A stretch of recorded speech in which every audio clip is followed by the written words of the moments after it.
Hello everybody, XP Gamer here, and welcome to my first side Let's Play, Celeste. So, I'll get into the game in a minute, but first off, I should state that technically Hyrule Warriors Definitive Edition was my first side LP, but I stopped that, shut it down real quick, because one, I wanted to play the game without without having to wait to record. Two, it's actually a multiplayer game, so who knows, maybe me and Jeb will Let's Play it at some time. And three, there were some kinks in the upload schedule for side LPs, but basically here's how side LPs are going to go from here on out. Main LPs will be uploaded every single day as long as I can keep up. Co-ops will take second priority, uploading every single day if they're readily available, obviously, and the side LPs will be uploaded with the last priority every other day. And if they're going on at the same time as a co-op LP, then the co-op LPs will go every other day. So it'll go one day a co-op, then the side, then a co-op, then a side, all while the main LP is going on. So side LPs are either going to be really, really short games like Celeste is, or blind games, or just games that were recently re-released or remastered or whatever that I just have an urge to play. So with that all said and done, let's start with Celeste. As you will see right off the bat, 49 hours in this game. That's pretty ridiculous considering the game itself takes 8 to 12 hours first try, and I have 49 hours on this game. On this file alone, you can see I have quite a ton of stuff, 13,000 deaths. I'll get into what all this stuff is later, and you can see down here, I have a 56-minute speed run of the game. I beat the game in 56 minutes with 55 deaths, and granted it was segmented, it's not an official run, but in case you couldn't tell already, I am obsessed with this game, which is exactly why I'm LPing it. So, for those of you who know about this game, I will not be collecting all strawberries. I will only be collecting all hearts and all cassette tapes. For those of you who don't know what that is, or how it's useful, you'll find out soon enough. And at the end of the LP, I will have a few surprises for you. So Celeste is all about climbing a mountain. This is it, Madeline. It's way more... Just breathe. It's a way... Okay, I didn't think... Why are you so nervous? Okay, that's it. It's a way more complex game than just climbing a mountain. It has a quite... I don't know what's the word. A story that really draws you in. So here we are, the main character, Madeline. As of right now, we can jump, we can grab onto ledges, and we can duck. That's about it. So first off, there's a little fun thing right here. You can actually go back from the main screen and jump on your car. Nothing really exciting about it. My brother just FaceTimed me. Do you need something? Did he need something? I don't know. But right off the bat here, we have that. Our first obstacle of the game. A giant block of ice that basically crushes us. You can also find some birds up here. None are of any use, but hey, it's a nice little Easter egg. There are a ton of little things in this game, little details, that after 50 hours of gameplay, I know most of them. There's this bird that tells you to hold ZL to climb, and actually, options, controller configuration. So here it is. Quick restart is still set to L. Okay. A quick restart I'll be using later on in the game, most likely. But, I just wanted to see if the controls are alright. Excuse me, ma'am. So yeah, I don't know if I mentioned, but we're Madeline right now. The sign out front is busted. Is this the mountain trail? You're almost there. It's just across the bridge. By the way, you should call someone about your driveway. The ridge collapsed and I nearly died. Yeah, that's funny, old lady. If my driveway almost did you in, the mountain might be a bit much for you. Well, if an old bat like you can survive out here, I think I'll be fine. Suit yourself. But you should know Celeste Mountain is a strange place. You might see things. Things you ain't ready to see. You should seek help, lady. Okay, so we can't do it right now, but one thing I like about Celeste is you get just enough dialogue out of the characters to understand the story. However, in some cases you can actually go back to them and talk to them even more. Also, in case you can tell by Slush Sickle being online up in the top left of the screen. Also, I just realized I have my speedrun timer on. I am playing this on the Switch. I believe it was also released on PC. And here we have our first technically main obstacle. This bridge is collapsing. Jump that. Jump and... Sorry guys, end of LP. We can't make it. Nope, this bird tells us that we can use the Y button to dash. And as you can see, our hair turns blue after dashing. That is to signify whether you have a dash or not. You can do this. So basically, when your hair is red, you can dash. When your hair is blue, you can't. The only way to refill your dash is to land on the ground again. So here we go into Chapter 1, Forsaken City. Let's waste no time. 2 Madeline. Select save and quit from the pause menu at any time to take a break. You'll resume from the same screen and you won't lose any progress. That's something I like. You can leave the game and not lose any progress. So here we have our first actual obstacles. We have some jumps here. Also now you can see we can use the dash freely. We can go in any direction, left, right, diagonal, straight up. Also, as you saw there, this is a strawberry. You have to be on the ground for like 7 frames for them to collect. If I were to take that with me without it collecting, and I died on a different screen, then it would basically respawn. But as you saw, and I'll show you again in case you didn't see it, I will be collecting as many strawberries as possible. Watch Madeline right here. I dashed into the room, but before I hit the floor, in this room, I regained my dash. That's because another way to regain your dash is simply going to another screen. Here, we have a flying strawberry. Flying strawberries, since they have wings, if you dash, will try and fly away. I did that just so you saw it shake, and if I let it go for a little while longer, it would have flown off the screen. So basically, flying strawberries are basically, the basis of them is get through the screen without dashing. However, sometimes you actually have to manipulate, you actually have to dash at the right time so the strawberry like comes out of hiding, and there's something down there. So the strawberry comes out of hiding, and you can then collect it. So I really do love this game. It has a lot of collectibles. They're all very neatly and evenly placed. If we pause, it doesn't show it. Never mind. I think if you've beaten a chapter, it'll show your like strawberry progress. But I guess since we haven't beaten this chapter yet, there's no use.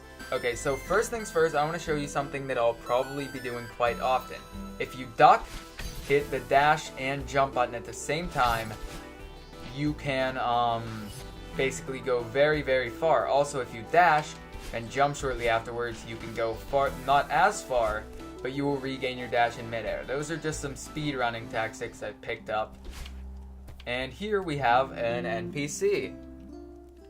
Ho there, fellow traveler. Oh, hi. What a killer night for a hike. I guess so. This place is so crazy. I kinda can't believe it exists. Not the easiest climb, is it? But I guess that's what I was looking for. Whoa, that sounds pretty serious. I'm just happy to see another human in such a lonely place. I'm Theo, by the way, an adventurer from a far-off land. Not much of a talker, are you? Mysterious lone wolf type. I get it. I'll just imagine some dark backstory for you. So yeah, you can talk to this guy. It's actually completely optional. And then here it is where you can talk to them again to get more information. Hey, sorry, I'm Madeline. I've got a lot on my mind. Well, Madeline, I'd say you've come to the right place. I'm freezing my toes off, but I can't imagine a better place to be for some quiet reflection. Yeah, maybe you're right. What far-off land do you hail from? Well, my inquisitive compatriot, I doth hail from the mystical exotic kingdom of Seattle. Sounds like a special place. I love the dialogue in this game, by the way. This place is wild. Why would an entire city be abandoned? I read that some mega corporation started building it, but then no one wanted to live here. I wonder why. My money's on a government cover-up. What a waste to build all of this for no reason. Yeah, at least we get to enjoy the leftovers. Are you here to explore this city? Yeah, I have a thing for abandoned places. And I like to think of myself as a budding photographer. Oh, really? Cool. Do you have a blog or something? A blog? Madeline. Everyone uses Instapics now. I'm Theo Understars. Look me up. This terrain is pretty tricky. Are you turning back soon? Nope, I'm heading for the summit. I can really see the determination in your eyes. It's inspiring. If you say so. I bet you could make it to the summit too. Maybe. I don't really care about reaching the top, to be honest. Oh, but I heard there are some legit old ruins up beyond the city. Like 1800s legit. I know it's risky, but I have to see them for myself. What's that thing you say right before you do something irresponsible? Throw caution to the wind? No, that's not it. Oh, right. YOLO! Even though I'm pretty sure he has a voice clip for that, but I didn't hear it over my own voice. Alright, so yeah, that's the basis of Theo. He's a really, really cool guy. I really like him as an NPC. I also like how this game uses stuff like Instapics, and oh yeah, there's that. This spring is actually a trap. You need to jump over it so that doesn't happen. But, how it has Instapics, how he says, to be honest, at one point. I just really like everything about this game. Everything about it is just amazing. Alright, so as you can see there, I got a very far amount of distance from that. Here's a strawberry. Whoops. So yeah, those green crystals I didn't mention, but you probably already found out. They refill your dash mid-air. Okay, so here we have a stage mechanic, which is these moving platforms in which I failed at using. Basically, they carry your momentum, so you have to jump at the right time. And there are a lot of uses with them. Like as you can see there, this one you don't actually use the momentum from it. Also springs refill your dash, I should mention that. There's so much I'm trying to say at once. But yeah, they have a lot of uses. Like this one you actually want to get on the other side of it so it can take you over here. Also, I should mention you have limited stamina, so you cannot climb forever. That will happen. So over here we have our first instance of a different type of collectible.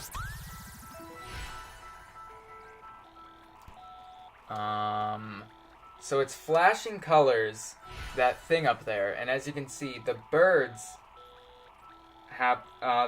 all fly in different directions. So what you actually want to do is use the directions that the teleprompter thingy or this thing right in front of us is flashing. Use the order and then go in the order that that specific bird is pointing in. So basically dash up, left, down right, up right, left, up left, and if you do that, this appears, which is I don't know the actual name of it, pointless machines. I think it's just considered a crystal heart, but there's one of those in every stage, and we need to collect them for something later on in the game. Did not mean to do that. And by later on in the game, I mean really later on. They aren't necessary, so if you just want to get to the summit, beat the game normally, feel free to completely skip over them. But I will be getting them. Alright, so another strawberry down here. Along with something up here, which I'm assuming is another strawberry. Also, that platform falls down, as you can see. Yep, another strawberry. Alright. So, a lot of these jumps can be pretty difficult, but after 50 hours of play, you probably aren't going to see me die much. It's mainly just me explaining the game, and I should probably check if anything important is up here.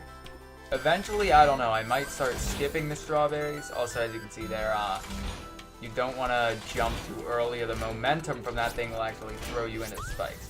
I really love how this game deals with momentum and how if you jump too early, you'll just be flat out thrown to your oblivion. Like right there, you have to use the momentum to get that strawberry. Here we have this. Oh. Nope, couldn't do it. What you saw me do there is a very precise trick used in speedrunning, where you can basically scale a wall using no stamina. It's very, very difficult, and I can't really explain it all that well. So if you want to know what it does, I suggest just looking it up or watching a speedrun, because they can probably explain it better. Alright, so we go up here, and we have the second type of collectible. That was miserable. So we have some Super Mario Galaxy beat block-esque stuff going on. And up there is a cassette tape. I'm going to be quiet for a bit because I can't hear the audio myself.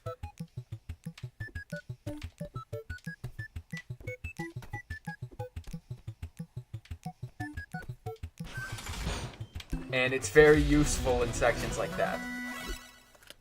So the cassette tape unlocks a B-side. If you don't know what a B-side is, well, you'll find out in due time.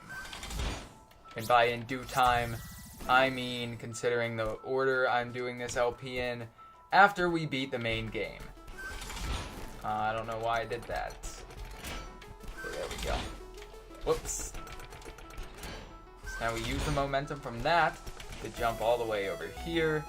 There's a flying strawberry. My laptop was covering up that corner of the screen, so I couldn't even tell if I made it. And my dash refilled, but I didn't even realize. Yeah, I'm going to skip that. I'm not going to get all strawberries. Just like I said, I want this to be relatively short LP, because I do have other side LPs in mind. We should be reaching the end of this chapter. The chapters do get a lot longer as they go on. I will tell you that much. Alright, I'll go for this one. Okay. That was bad. So yeah, I really do love this game, as you saw with my hours. And the main reason I'm LPing this, granted, not many people are gonna see it, but hey, is because one, I just had an urge to play it again, and two, I want more people to know about this game. Alright, so we can't go over that way. Celeste Mountain, this memorial dedicated to those who perished on the climb. Ugh, I'm exhausted.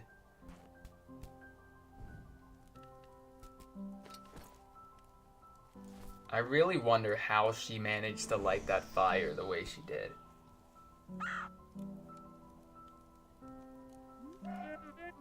This might have been a mistake.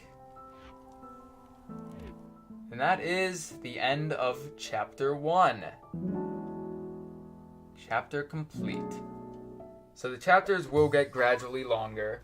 Some of them are very, very long. However, like, the most it takes me to beat one in speedrunning is like 20 minutes, and that's the final one. So the B-side has been unlocked. And the B-side is a much harder version of the original stage. we will be doing them all after I complete all of the technically A-sides. I don't know if they're specifically called A-sides. They never are mentioned as it, but I mean, it's kind of implied. If we hit ZL, you can see a notebook. It shows our progress, our speedrun records, fewest deaths, and the crystal hearts we've obtained. So with that, I'm going to end things off here because I know this next level is going to take me more than 10 minutes. Hope you enjoyed, hope you like the idea of the side LPs. But with that, we managed to make our way through both the prologue and Chapter 1, The Forsaken City of Celeste. We met a few characters, the old lady and Theo. Next time on Celeste. God, that sounds really weird going from something as long as The Legend of Zelda Twilight Princess HP to just flat out Celeste. We're going to tackle Chapter 2, The Old Site. See you guys then.